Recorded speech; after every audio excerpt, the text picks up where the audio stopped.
Hi, my name is Amber Barnett, and I'm the Race and Equity Projects Manager for Arlington County.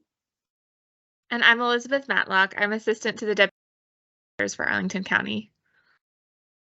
And we are here to talk a little bit about the Race to Rebuilding Trust and Community NOFA. This process was informed by the need to kind of redevelop the funding process for nonprofits in Arlington.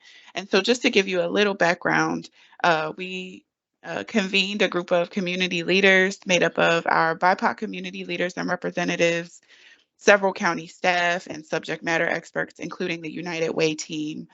And we collaborated to develop recommendations for changes to Arlington County's funding processes. The purpose here was really to center a need to center BIPOC voices and honor lived experiences in the decision-making process, confront challenges with the Arlington Way, and to co-create solutions with the community. If you look to the right of the screen, when we talk about the Arlington Way, some of the challenges that have been identified by the Community Leaders Group and in our 2021 DRE report included priority on relationships, a lack of transparency and access, predetermined outcomes, and then favoring some of the usual voices that we hear from in the county. So ideally, there was this desire to get to a place where the funding process was more transparent, accessible, and racially equitable. So from those conversations that we had with community leaders and subject matter experts, we really identified four major buckets of recommendations. The first being to establish a new NOFA structure that consists of a competitive process that's both transparent and accessible, and one where we would offer technical support throughout the process. The second area of recommendation centers on developing a holistic approach to proposal evaluation. We really want to create a process that centers community, allows community to play a role in defining needs and evaluating the proposals that we receive, and encourages collaboration and community voice when making those award recommendations. The third bucket is transparency and flexibility in funding awards and making sure that we are really providing individual feedback to our applicants. Just thinking about, the range of nonprofits that exist in Arlington. We have some larger nonprofits, smaller nonprofits, but we really want to be able to provide feedback to all of our applicants so that they can use that constructively moving forward. And then the last area or bucket in our recommendations was to create a balanced system of structured accountability and reporting.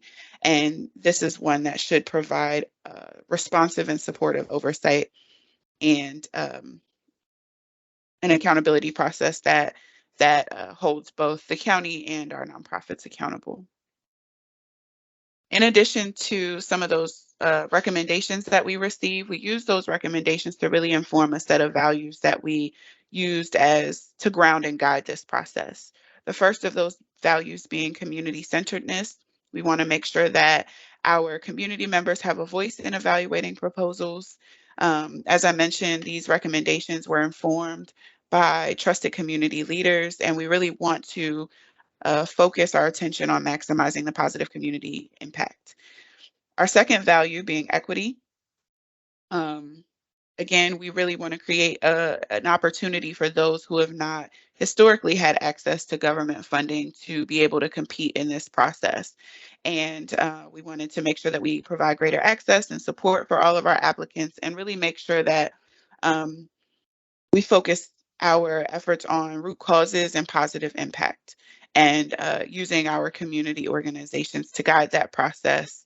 Um, and our last value is accountability and transparency.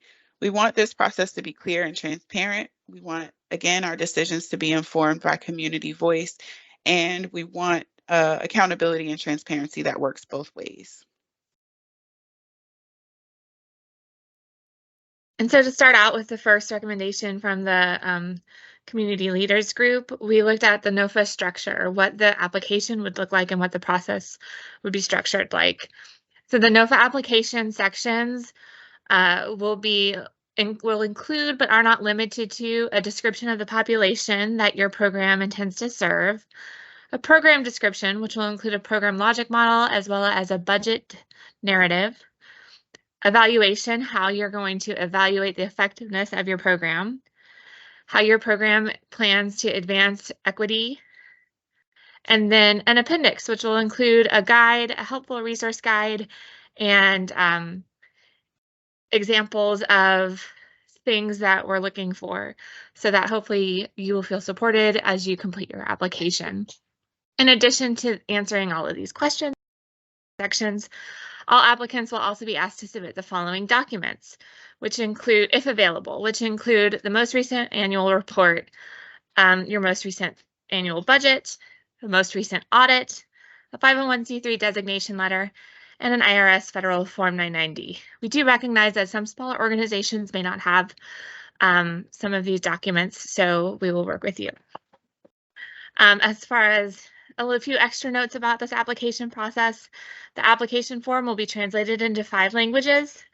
We'll accept written and audio submissions, however you feel you can express your passion and your program the best. And submissions will be collected in a streamlined, centralized format. And technical assistance sessions will be available to support applicants as you're working through these sections and documents.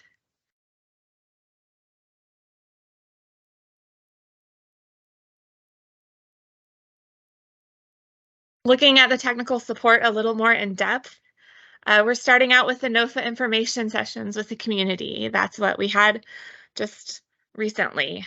Once the NOFA is released in September, there will be 3 technical assistance sessions, and those will go more in depth into the application and review process, answering questions and providing more details on what exactly we're looking for, and helping you through the writing process so that you feel we can make it as accessible as possible. The technical assistance sessions will be recorded and posted, made available for reference as you're going through the writing process.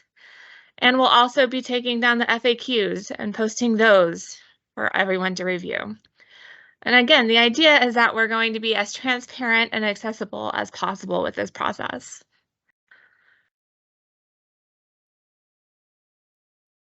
So as we start to take a look at the proposal evaluation, we start with taking a look at and making available a detailed rubric. And this will be available to all applicants when the NOFA gets released, ideally so that you can use this to guide your writing process and kind of walk you through the application so that you know exactly what our reviewers will be looking for. We also want to make sure that we have a diverse panel of reviewers, and this includes subject matter experts and community members with lived experience. As we're recruiting those reviewers, we want to make sure that that recruitment process is low barrier and super intentional. So thinking about the language that we're using, where we are promoting and how we're promoting. We really want folks to see themselves as a part of this process and as someone who can be a reviewer if they're interested, and make sure that that's accessible to all. We will be providing training for all of our reviewers to increase their skill levels and confidence in providing unbiased evaluation as they're reviewing applications. Our funding recommendations will be formed by group consensus. So all of our reviewers will meet once they've reviewed application and talk through their review processes. And then all of our work will be documented for transparency. So to the left of the screen, you'll see just a sample resume, or I'm sorry, not a sample resume, a sample rubric. And this will really act as a checklist for applicants and reviewers to ensure that all criteria are addressed in their proposal. As I mentioned, this will be available with a NOFA. We are using a Likert scale for this rubric, and we really want folks to use this to guide their writing so that they can make sure that all criteria are addressed in their proposals. This particular type of rubric clearly articulates the level of detail needed in the proposal to achieve a higher score. And we also note that some sections in the application will be weighted more heavily than others. As we talk about the training piece, all of our reviewers will receive training. And this is where we really want our values to meet the process. So on the left-hand side of the Venn diagram, you'll see our values listed, racial equity being a value, making sure that our reviewers are being objective as opposed to subjective in their reviews. And this means, resisting the urge to compare proposals. How do we help them recognize their biases and make sure that the feedback that they're providing as they go through the review process is community centered and will be useful to the organizations as they receive that information? On the right-hand side, you'll see the process. We will have all of our reviewers complete a calibration application to familiarize themselves with the process. So this will be an opportunity for them to practice reviewing an application, a sample application, so that they have a sense of what their baseline is and how they score, how they work through that process. And so that the first application that they look at will be a sample and not one of someone who is competing for funding. We also, again, want to make sure that our feedback is written. And for this process, we are concentrating on content rather than grammar.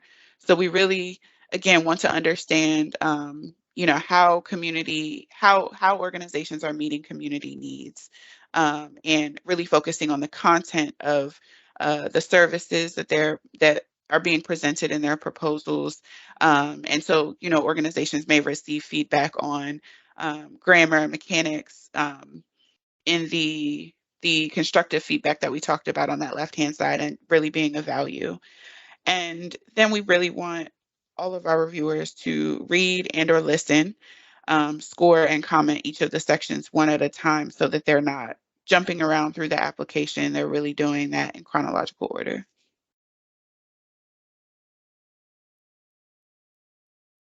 Once the review panel is finished reviewing all of the applications, they will make the recommendation to the county board. And so this gets into the process of how the awards will actually be funded. The recommendations will be made to the county board. The board maintains the discretion to fund high-scoring projects beyond the reviewer recommendations. However, the board is not intending on changing what the review panelists recommend. Therefore, if review panelists take the entire amount of money that has been allocated for this funding process and they divvy it up among the top 10 applicants, then the board has the discretion to say, well, 11 and 12 are very needed programs as well, and they scored really high. So if we find additional money, we can fund beyond the 10. However, we want to maintain the integrity of the review panel's recommendation and not change around any of the recommendations for funding. And so we will fund those 10 that the review panel recommends. Once the county board finalizes their decision, that decision is final. It's not subject to review, appeal, or protest. The awards and their amounts will be posted online, so to keep the process as transparent as possible again. Once the awards are approved, all applicants can view their scores and anonymized reviewer comments and feedback. So they'll be able to see where they could have done better or where they did well. And then all applicants can also meet with county staff to receive additional feedback and coaching for future NOFAs.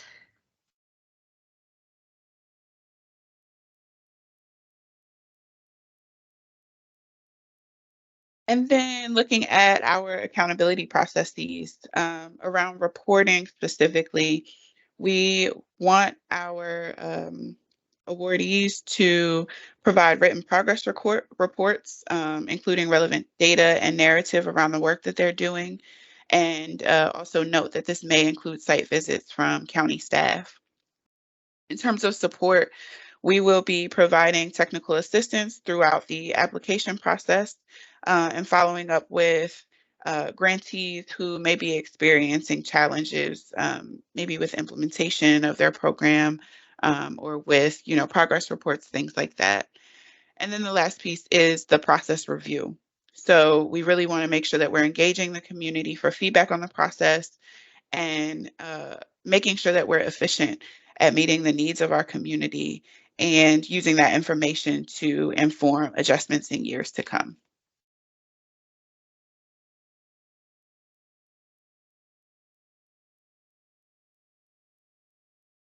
And so to put all of this into a timeline, this shows the earlier meetings we've had, first with the community meeting beginning in January of this year, and then the county board established a resolution committing to this process also in January.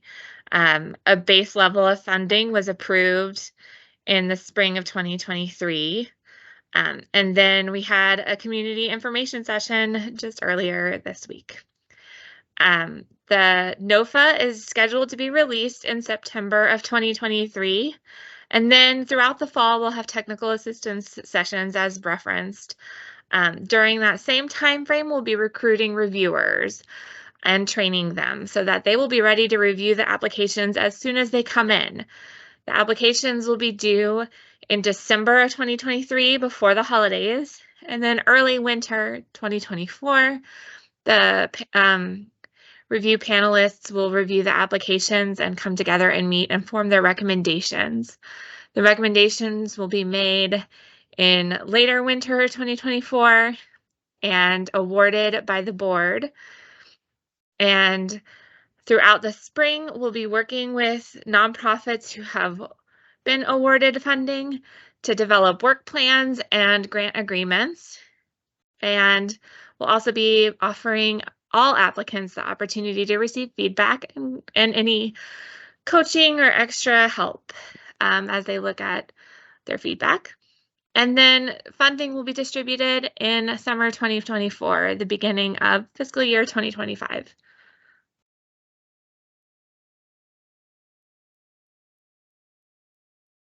So while we would love to take all of your questions, we cannot do so via recording, but we will be posting the frequently asked questions from our community information session this past week and hope that that answers some of the questions that you all may have. Thank you all for joining us, and I hope that this was helpful.